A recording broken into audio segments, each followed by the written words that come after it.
Hey, everybody, and Happy New Year. Welcome to A Balanced Life here with Dr. Jacquie on Black Star Network. And let me tell you, we have already hit the ground running, talking about how do we manage our mindset related to our feelings and emotions, removing people from our spaces that are toxic. But today we're going to talk about our money mindset and our relationship with dollars and cents. I know. You don't even have to say it. It is difficult sometimes to talk about how we deal with money in our relationship with money because we have all of these self-limiting beliefs, these things that we've been taught over the years about what to do with it, what not to do with it, who to loan it to, where to get it from. But today we are joined by some amazing people who are going to help us figure out how to set priorities, how to set goals and benchmarks, and how to stay disciplined throughout the year as it relates to money. Today, we are joined by Stacey Owens, Pastor J.T. Johnson, Dr. Tierney, and we have two special guests. We have Deborah Owens, America's Wealth Coach, and Pamela Sams is joining us again today from Pam Sams Wealth Strategies. I'm going to invite everybody in because we need to talk about dollars and cents. Hey, y'all. Hey, Dr. Jacquie. Let me tell you, money in the new year, money at the beginning of the month, money at any time we don't have enough of it, has this way of causing us to literally lose our mind. I want to start off by just asking each of you, tell me about your relationship with money.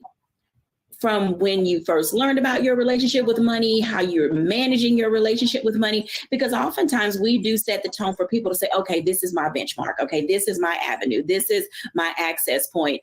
Deborah, I'm going to start with you. Talk to us about your relationship with money. So I love talking about this topic. I've been really transparent about how I found myself in the investment industry. As a young woman, my parents separated after 30 years of marriage. And so I saw my mother's standard of living decline to just about above poverty. And what that really taught me at the age of 17 was that it was important for me to have a purse of my own. And as I went on in my career, that's where the title of my first book came from. And so the origin of my whole mission of helping women specifically, and Black women even more specifically, take ownership of their financial success really comes from me seeing the financial insecurity experienced by Black women. And more specifically, as I went on my career, what I found was that my mother's situation was the rule and not the exception. 9 out of 10 women are going to be responsible for their own finances. They will either never marry, or separate, which my parents did. They never divorced, or their husbands will predecease them. And so as I found myself journeying into a career, that really was the impetus, the catalyst for me wanting to learn more about money. And then what I found when I was actually climbing the ranks of corporate America in the investment industry was that what we are taught about how to really achieve financial independence and achieve a status of wealth, which is when your money's working for you and you no longer have to, is not taught in our traditional or formal education. We learn that type of skill, it's inherited. And so one of the other goals that I had was for my own children to be exposed to this knowledge so that they could navigate themselves in a financial services industry who specifically really is not designed to serve us. That's very interesting. And I thank you for giving those statistics, because oftentimes we don't know where we fall in that spectrum, but it does give us a vantage point, if you will, to really stay focused on how we look at money and how we use it. Pastor JT, talk to us a little bit about your relationship with money. So my relationship with money, it's better now. I'll be honest with you. As a young man, I was kind of advancing my career at an early age, and I was making more money than my parents combined at 22 years old. And I really didn't know the value of a dollar. And I always say, man, if I could go back and get anything back, I know everybody want to reclaim their time. I want to go back and reclaim those paychecks. And because now with the knowledge that I have, I would make more wise financial decisions. So now I believe in the second stage of my life, the second set of 20, I am in a much better place financially, very wise and prudent with what comes in our home. I actually love the way the dynamic of our home is broken down. I'm the CEO. My job is to go out there and make it happen. And my wife, Natasha, she is our CFO. She has me on a budget, has our boys on a budget, has the family working and operating.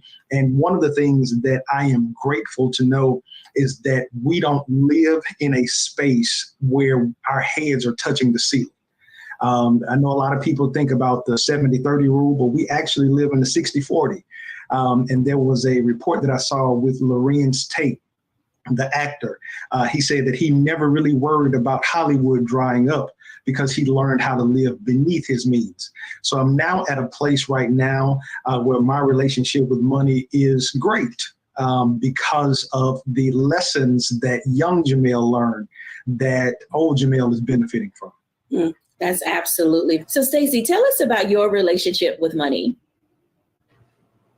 So my relationship with money, if I was to be transparent, is getting better. So just like Pastor JT was saying, as you grow older into your older self, you start having a better understanding of money. For me, what has always been in the forefront of my mind is that I grew up poor. And I've always just set my tone and my pace with money as I don't want to, in my adult life, face poverty. I don't want to go back to that life of not having resources and not having access to any of my wants or my needs. So as it comes to my personal self, I'm still battling sometimes with my management of my money, because I can oftentimes revert back to that young Stacey where I'm just thinking about, things I didn't want, the things that I wanted that I wasn't able to get. So I'm always like maybe chasing after that now. But I think that once I became the CEO of a company and I had to now budget millions of dollars, at first that was a little struggle for me because I had taught kids about the number 1 million, but I have never had access to just spending or having access to $1 million or more. And so as CEO, I had to learn that from the accountability measures that's placed above us, because somebody above you in your company is always overseeing how you're spending the money. And I learned lessons from that. And then I try to take those lessons over to my personal life to say, okay, now I need to think about generational wealth. How do I position myself so that I have money or access or assets available for my children and my grandchildren? That part I'm still learning. I'm still getting better at, because just like Mr. Owen said, that is something that you're not taught. And no one ever sat down and taught me about generational wealth or savings or the importance of, for me, it was always have that drive, work to have the money so that you can get whatever you need and want. So it's evolving and it's getting better. Absolutely. Pam Sams, tell us about your relationship with money. Yes. My relationship with money right now is fairly good. It has not always been, but I grew up with my parents, part of what they call the Hope generation. So my parents were part of the early Depression when they were younger. So we always knew the value of $1. I would say they were a little bit frugal. Some people say they were more misers, but more frugal. And I remember growing up using, and I'm probably going to date myself, green stamps. So really, you would get the green stamps when you would buy something in the store, and you had a passport book, and then you would put that in there. And that's how we got a lot of the things growing up. So I kind of knew that earlier on. And then, of course, when I get to college, what's on campus? A bunch of credit card offers. So just to be transparent, I did get into a little bit of credit card trouble earlier on in my early 20s, and then start to learn a little bit more about money management when I got my first job, when I got married. And then, of course, I did explain to the viewers last time that the transition with my mother becoming a widow, and that transition when my dad passed away in 2001 allowed me to use some of the tools that I learned as getting my MBA in money management or financial management, and I was able to help her with that transition. And then started my career in financial services. And from there, of course, knowing all of the ins and outs of how money works and money mindset and how to teach others as well. And then, of course, teaching my kids about generational wealth and what they need to do starting early in their 20s has really helped out a lot. So I'm in a good space as it relates to my money. That's good to hear. And Dr. Tierney, talk to us a little bit about your relationship with money. So if I were to sum my relationship up with money into one word, that word would be respect.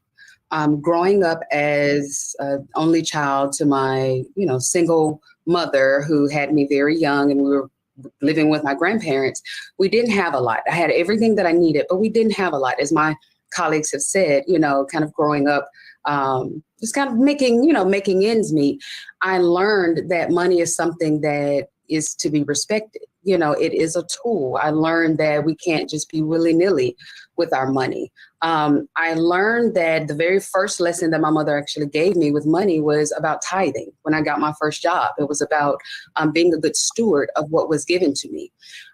Growing up the way that I did, being completely transparent, will tell you that I had a fear of being destitute, a fear of poverty. And so what I had to learn very early on as well was how to disconnect the emotions from my money. And having to tackle that fear, I was able to see and learn that there are a lot of emotions that could be connected with money. And so I had to tackle that very, very early on. And what that did ultimately was make me a very responsible person that respected money. In some cases, I'm very frugal. In some cases, I would say, hey, I want it, I'm gonna buy it. I work hard, but always making sure that everything that the priorities were always met.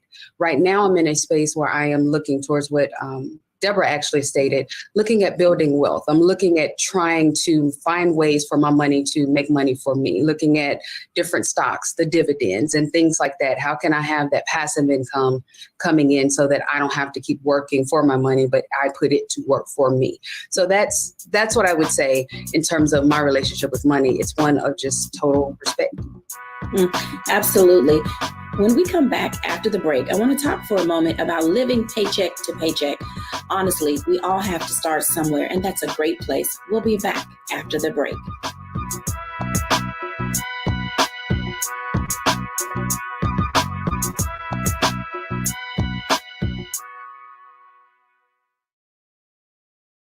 Black Star Network is here. Oh, no punch! I'm real revolutionary right now.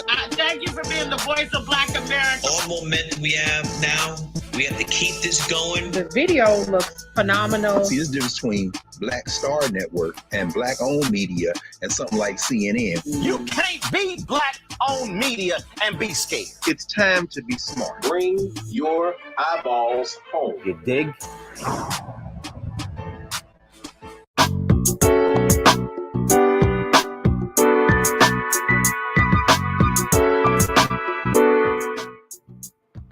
Welcome back, everyone, to A Balanced Life. And as you can tell, we all have varying relationships with our money. We love our money. We have our needs, our wants, and our desires. But one of the things that's important for us to understand is how money can be used as a tool, a vehicle, and a resource. I want to invite in Stacy, Deborah, and also I want to invite in Stacy, Deborah, and Pam for just a moment to talk about this way in which we deal with money when we're living paycheck to paycheck, but there's seemingly oftentimes not enough money to deal with the things that we have to expense. Ladies, welcome in. Thank you very much. Absolutely. Deborah as well, because when we talk about money and living paycheck to paycheck, and the reason I wanted Stacy on this conversation, because as a business owner, all of you are business owners, and I think we get into that space of not wanting to pay ourselves. And so living paycheck to paycheck looks a little bit different when we have a business to run. But Deborah, talk to us about that for a moment, because we have young people in college getting their first paycheck, graduating, getting jobs, high school students getting their first paycheck.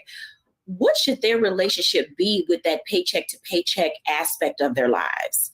Well, it is interesting in that I look at them as habits, and so much of it is mindset. And this is what I want young people to understand is that there's a difference between earning income and building wealth. And so the way I like to describe it in this way is that, people with a poverty mindset, they do have that paycheck to paycheck mentality. And so what is important is that you are able to transcend and move into the mindset of wealth. But there's certain, steps that you have to go through. So typically that poverty mindset is that paycheck to paycheck.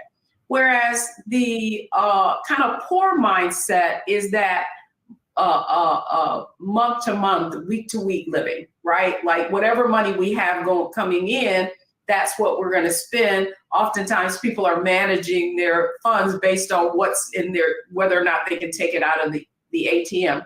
And then how most of us really were trained around money was to have what I call that income mindset or middle class mindset, right? Where we are able to pay our bills month to month. And if you think about it, that's exactly how we're sold products in terms of what we can afford in a car or what we can afford in a home.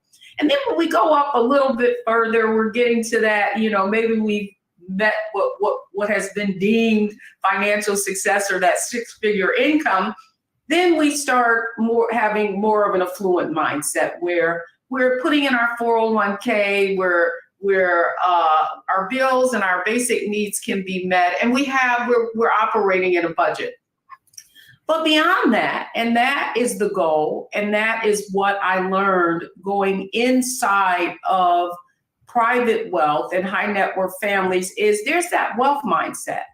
And that wealth mindset doesn't manage their money week to week, month to month, or year to year.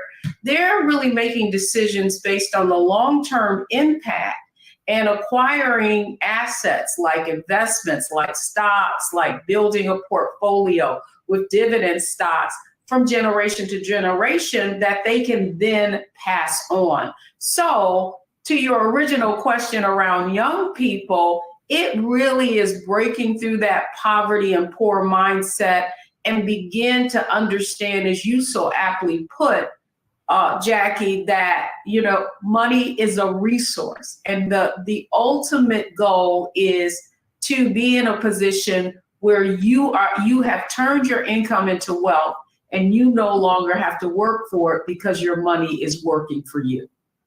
I think that that's a place where we would all like to get to be, is our money, working for us. Pam, when you think about not just young people, but everybody in between, that living paycheck to paycheck comes with some certain amount of stresses and distress. How do you help people financially ease those types of discomforts when you have so little of that money so that you can build it? Mm-hmm. I'm not gonna lie. Definitely money is very stressful for a lot of people, especially if they're living paycheck to paycheck. But like what Deborah had mentioned before, it's more of a poverty mindset instead of an abundance mindset. So I try to do mindset check first in terms of what do you need to achieve this month, but think about your long term as well, because that's how you create and you build wealth. Now, of course, you're in the day to day, and that's what you're stuck in, and that's the mentality that you have. But you do also have to have an abundant mindset as well. And I'm really a big proponent on budget, because a lot of times, what we say, we spend what we want to spend, not exactly what we want or what we need.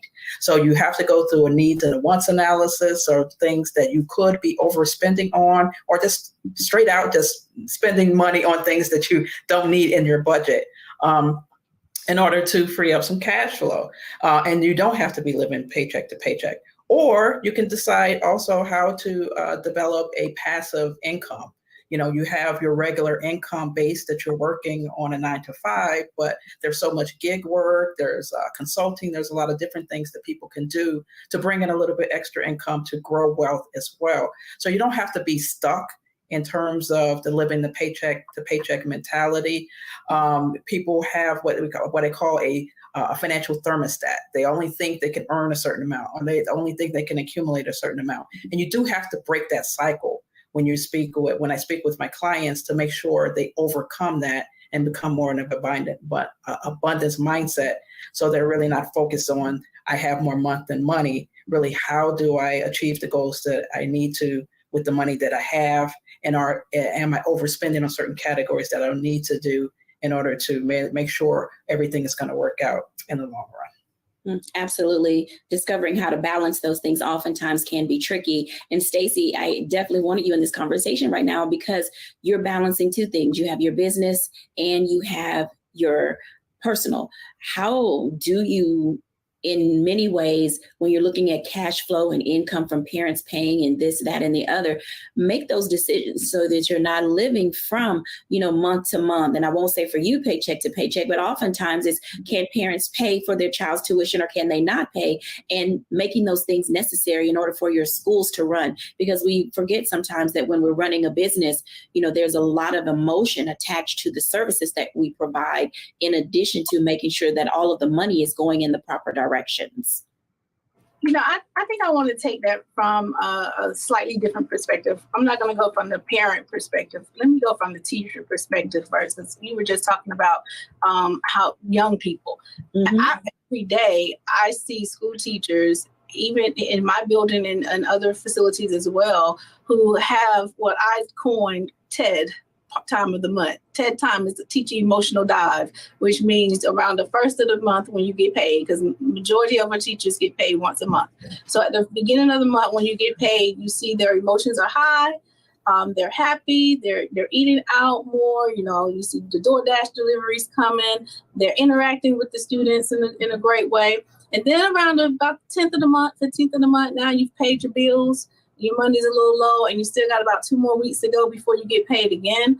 And the last 2 weeks of the month, depending upon those teachers who haven't planned well, you start seeing, they're a little bit, their patience are running thin with the kids. Their emotions have taken a deep dive because now we're starting to stress about, do I have enough gas to get to work? Do I have, enough money to, provide my lunch? Now you're seeing the lounge and the refrigerator is filled with lunch boxes because now you're bringing lunch. And the money is attached to those emotional beings because they're happier when we have the money, sadder and a little frustrated when the money is low. And we had to come in and say, let's take a look at that. Like, I'm not even in a position to be managing someone's money for them, but I had to have lots of conversations with my staff to say, let's just look through your budget. Let's look through what are you doing with your funds, because 30 days is a long time to go when you have to pay all of your bills, and then still have to live off of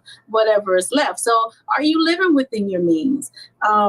Is there places that you can, make any adjustments to what you're spending for the month? And especially after the holidays, because now they have to wait 6 weeks to get paid. And I give a pretense at the beginning in December when I pay my folks, I'd be like, okay, guys, y'all know you got 6 weeks to go before you get paid again, right? So what are we going to do? Let's plan for that ahead of time so that we don't find ourselves, struggling and in that bad space. And we also taught our teachers how to use their gifts and talents. Like, can you tutor in additional to that? And that's a very even thin conversation to have because they work so hard. And a lot across the world, people are saying, well, teachers shouldn't have to go do other jobs and do other things to supplement their income. But, you should be trying to have, 2 flows of income. It's not just regardless. I have about 3 streams of income that I work from, only because I don't ever want to go back to that place of I can't do what I want when I want.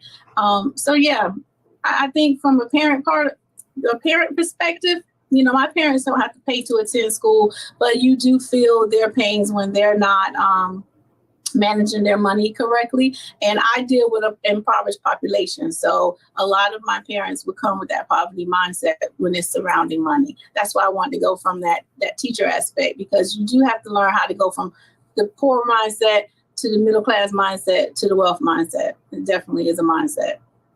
I think that what you've stated gives us an opportunity to really figure out and discover what matters most and how we build our day to day and what we do with our money, what we don't do with our money, and how to keep it all intact, because it is, as Pam stated, very stressful. When we come back after the break, I want to have that conversation with Pastor JT and Dr. Tierney, because there is a scripture that says, do not be a lender or a borrower. And oftentimes we get into that space of dealing with credit and borrowing from family. And oh my God, that in itself is a whole nother world of hurt. When we're back after the break.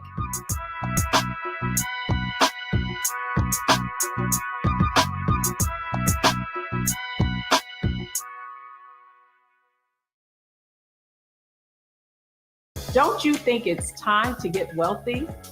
I'm Deborah Owens, America's Wealth Coach, and my new show on the Black Star Network focuses on the things your financial advisor or bank isn't telling you. So watch Get Wealthy on the Black Star Network.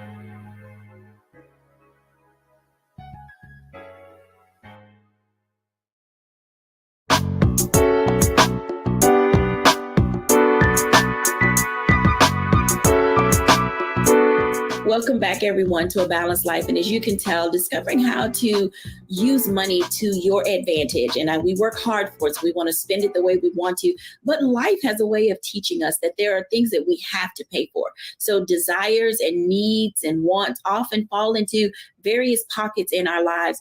Pastor JT and Dr. Tierney, let's talk about that for a moment, because there are times that we get into credit card debt, that we borrow money from family. People borrow money from loan sharks. People get into gambling. And rather than having an alternative, legitimate revenue stream, there is this other revenue stream that kind of creeps in, and it also, takes away from income in the household because we have to pay interest fees and, all of these different things. So I'm going to start with Pastor JT, our resident theologian.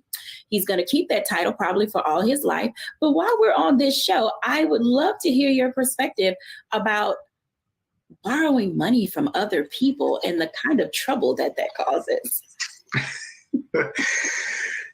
Yeah.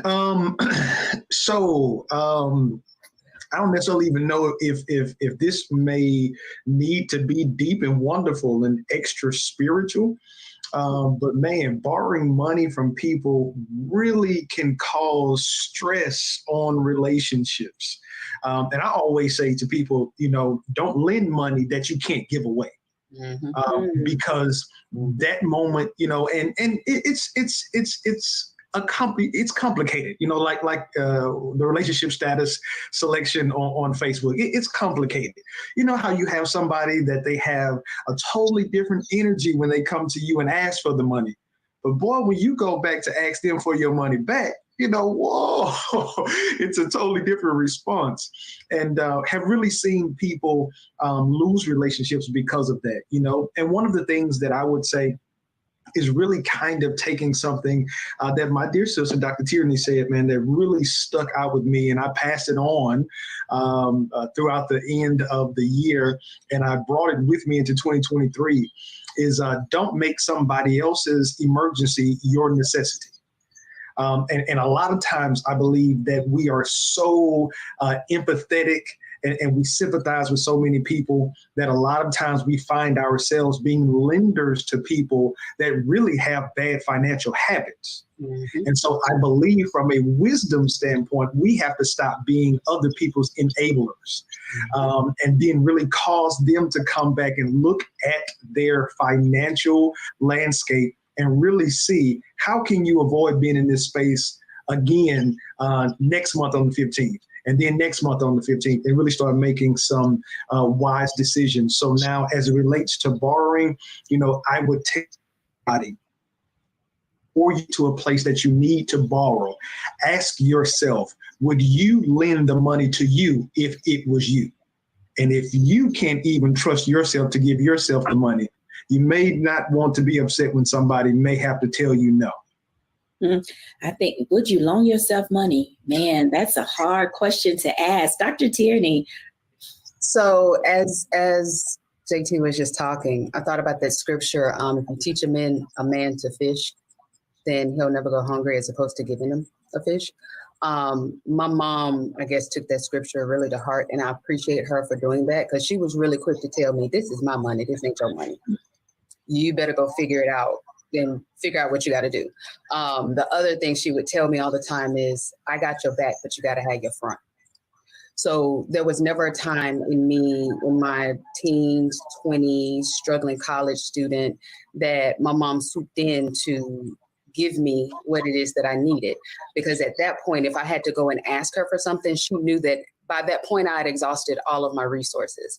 And the point that I'm making with this is that as sometimes, as Pastor JT said, the enablers, we have to understand that we can be enabling people to be entitled. I once had a client one time that said to me, well, they just being stingy. I know they got it. It's not your job to count anybody else's paycheck. It's not your job to be entitled to what anybody else has. It's not your job to, just because they've worked for it or they have it, or that's your sister or that's your cousin or that's your mom or whoever it is in relation to you, that does not entitle you to whatever it is that they have. I love what Pastor JT said about not borrowing or lending anybody anything. I follow that same philosophy. If I give you something, I'm giving it to you. I'm not expecting it back. I don't give anything that I'm actually going to need.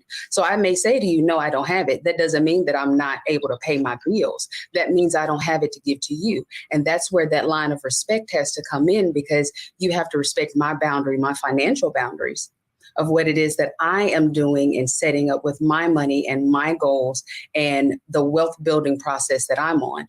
If you are in a poverty mindset and all you want is somebody to continue to enable you, that's not her.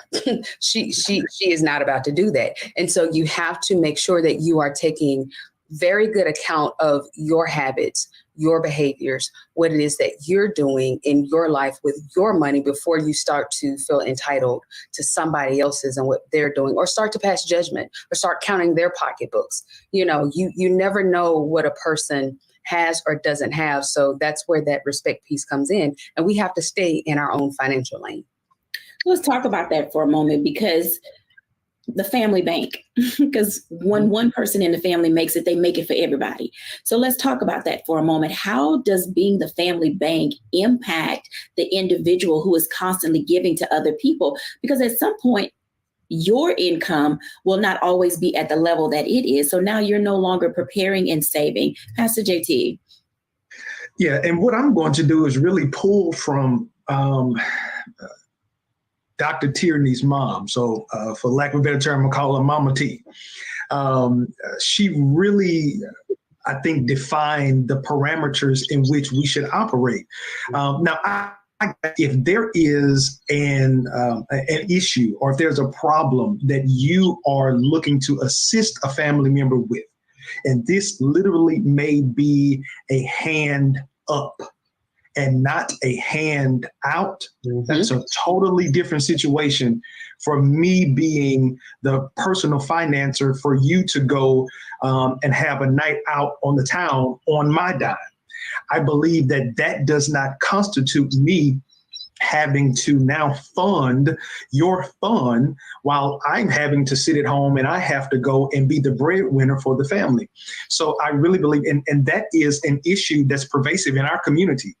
That's why so many professional athletes end up going broke, because the first check that they get, they feel that they have to put everybody on. And it just feels like an old BET Hip Hop Awards where one person wins the award and 50 people come to the stage.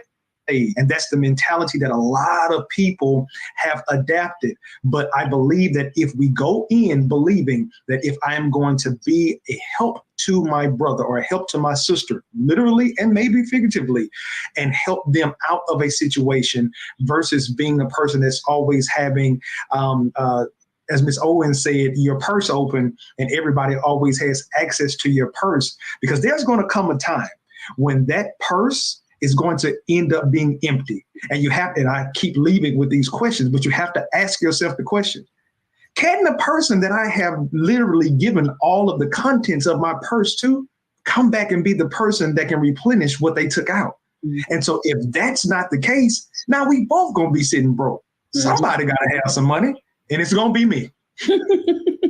Dr. Tierney. Absolutely. And this just, it goes back to the conversation of boundaries. We cannot expect, if we have a family member that is well off and does well for themselves, we can't expect that they're just going to give us a handout.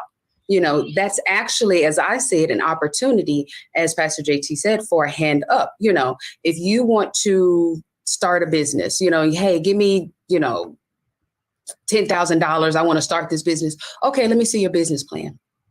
Let me see your structure. Let me see, the partners. Let me see the vendors that you're going to be working with. Approach me just as you would a bank.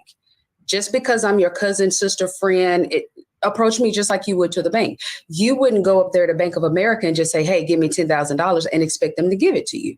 And so that's where the person that has the money has to set the boundaries and not be afraid that, oh my God, they're not going to like me. Oh my God, they're going to be upset with me. I won't be invited to the family picnic. If that is the grounds for which you get kicked out of the family, then we have a bigger conversation than just a financial conversation, And so that's where that person has to stand on their own too and say, you know what, I'm actually going to help you. Even if you feel like I'm hurting you or being selfish, I'm actually helping you. And I'm doing this in love, because high tide raises all boats. If I win, I want everyone around me to win, but let me show you how I won. Let me show you the sacrifices that I made. Let me show you the times that I didn't go out and I invested in this stock. Or let me show you the times that I put this money to the side that y'all didn't know about as to why I was bringing my lunch. Let me show you that, because I sincerely want you to win. And for me to help you to win, it means that I might have to tell you no and not give you this money. Absolutely. When we come back after the break, we're going to talk about a mindset check. We'll be back in a moment.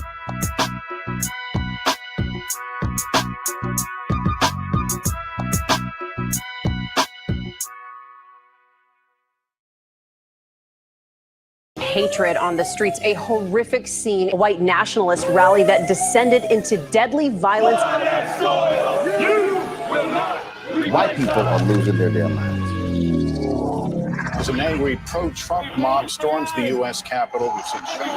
We're about to see the rise of what I call white minority resistance. We have seen white folks in this country who simply cannot tolerate black folks voting. I think what we're seeing is the inevitable result of violent denial. This is part of American history. Every time that people of color have made progress, whether real or symbolic, there has been what Carol Anderson at Emory University calls white rage as a backlash. This is the rise of the Proud Boys and the Boogaloo Boys. America, there's going to be more of this. There's all the Proud Boys, guys. This country is getting increasingly racist in its behaviors and its attitudes because of the fear of white people. The fear that they're taking our jobs, they're taking our resources, they're taking our women. This is white fear.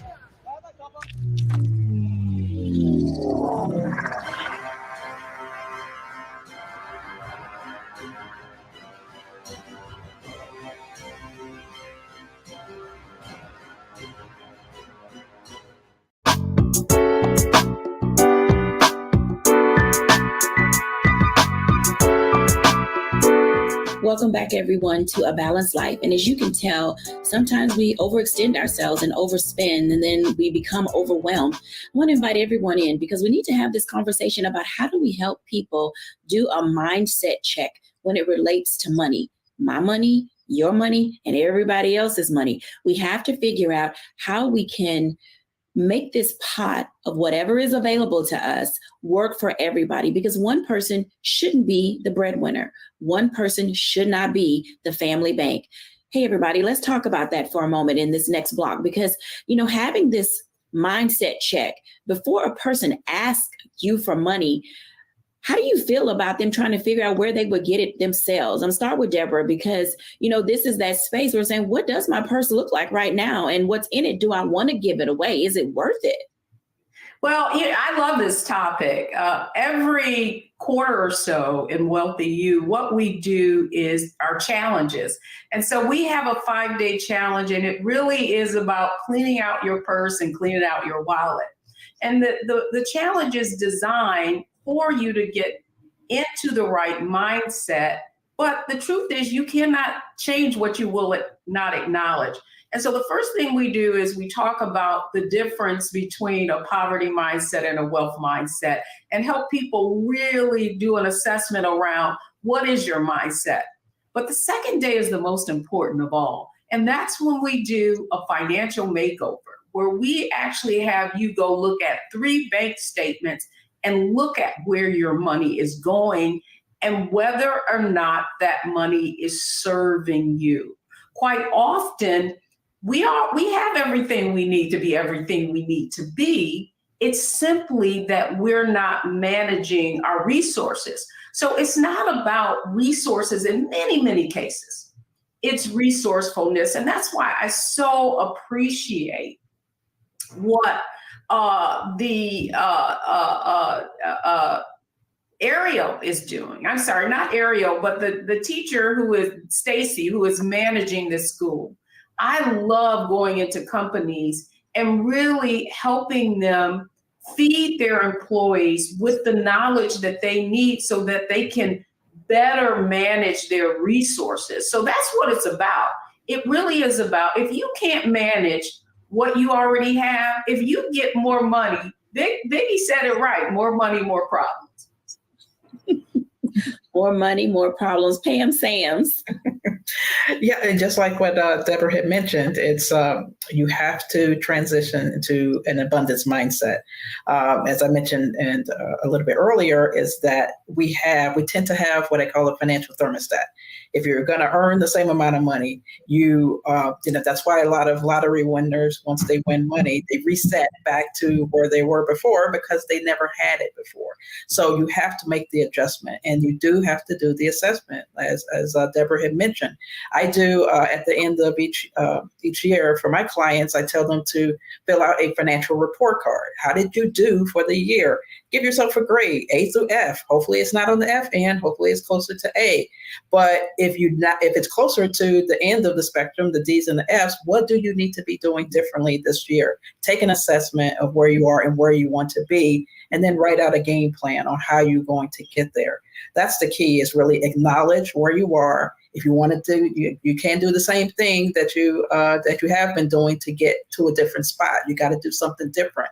And so you need to put down what you want to achieve, how you're going to do it, put your goals in place, and then you get to it from there. But you do have to change your mindset to, if you're going to do something different, if you want something different, you got to do something different. Absolutely. Stacey Owens. I would say, again, I'm not the financial guru, so I like to work on the whole personal self. So let's figure out, do you have a growth mindset or a fixed mindset? So whatever job you're in, whatever career you're facing, are you content with where you are right now? And if you're not content with your spending or content with the abundance that you are attracting to you, then let's think about what's your 5-year plan? What's your 3-year plan? What's your plan for tomorrow?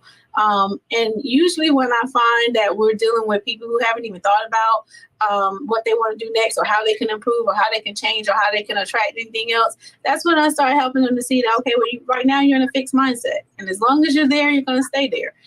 So now what are some things you can do to help change your mindset to growth? How can you improve? What else can you bring to add value to your personal self that will transcend over to your financial self?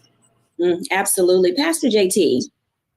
You know what? I will be honest with you and tell you that what Pam and Ms. Owens and even what Stacey said has been spot on. So since I am the resident theologian, I'll go scripture right here. Paul said this. He said, there's one thing that I do. I'm forgetting what is behind me, and I press forward towards the goal. I think from a practical standpoint, the first thing that you have to do is you have to start, just as Ms. Owen said, you got to identify those financial habits that you have really practiced that haven't gotten you where you want to be. And then forget those.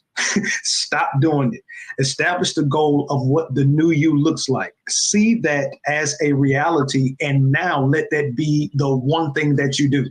Paul said, this one thing that I do, that's the one thing that I do. And now I'm going towards that goal. And when I identify the where, that goal for somebody may not to be a millionaire right now. If you're living from paycheck to paycheck, saying that you're going to have $1 million by the end of 2023 probably is not realistic. Identify a realistic goal. You may just want to have $5,000 in savings by the end of 2023, but at least you have identified that. And then now you start to make those incremental steps to get there. You start changing what you're doing. You start changing what you're listening to. Maybe start listening to some podcasts that's talking about money and wealth and money management. Start living on a budget. Stop living from paycheck to paycheck, or stop living with the lottery mentality that every time you get a paycheck, ching, ching, we going balling. Put them crab legs up and go and make some peanut butter and jelly sandwiches until you get to a space to where you're able to see your money. Absolutely. I think that was so well stated and with such passion and fervor. Dr. Tierney. Y'all better put those crab legs up and get that peanut butter and jelly. It tickle me. So I wanna back it up a bit because we're talking about things like setting goals. We're talking about things like making a budget. We're talking about things like setting a financial plan. But if you are just kind of coming off the couch, if you will, in the financial aspect, all of those things might seem very daunting to you. Oftentimes we repeat the patterns and behaviors of our parents. So likely you're repeating the financial habits and patterns that you saw, your parents do. And more often than not, the people that are around you have similar same financial patterns and habits. So the thing that I would say is get around some people that are doing what it is that you ultimately want to do. You're seeing them maneuver in their lives, in their finances, in every aspect of their life, in the way that ultimately you want to. Start asking them those questions. Hey, how did you do this? Hey, how do you stock market? Okay, what are dividends? What are NFTs? And explain it to me like I'm in kindergarten, and really start asking the questions, because we don't know what we don't know. And this is where I have to put in a plug for us coaches. Get you a coach. Get a financial coach. Sit down with someone and say, hey, I want to be transparent and vulnerable. Tell me what it is that I don't know. Oftentimes we walk around like, I ain't telling nobody my business. I ain't telling nobody how much money I make. And you're going to be stuck right in the same place that you are right now. We all need help. So invite people into those spaces. Let someone help you make a budget. Let someone help you to clarify your goals. And that is the first step that you can take in this new year to start actually moving the needle forward in your finances and in every area of your life.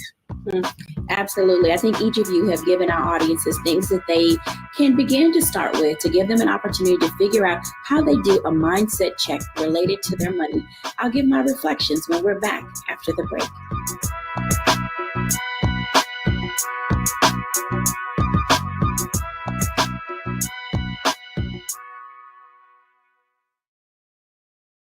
Hatred on the streets, a horrific scene, a white nationalist rally that descended into deadly violence. White people are losing their damn minds.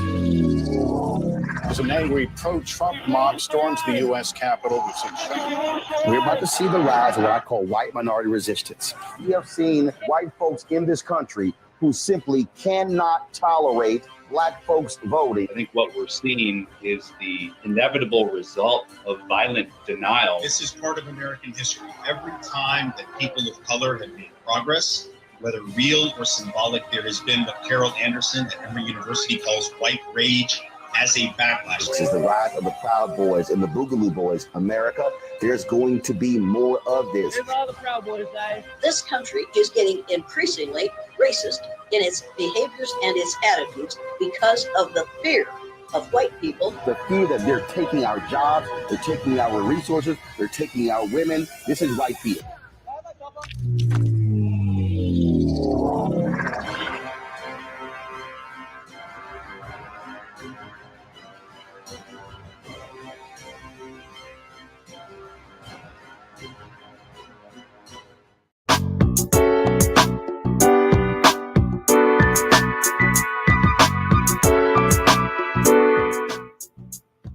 Welcome back, everyone, to A Balanced Life. And as you can tell, learning how to manage your money begins with you.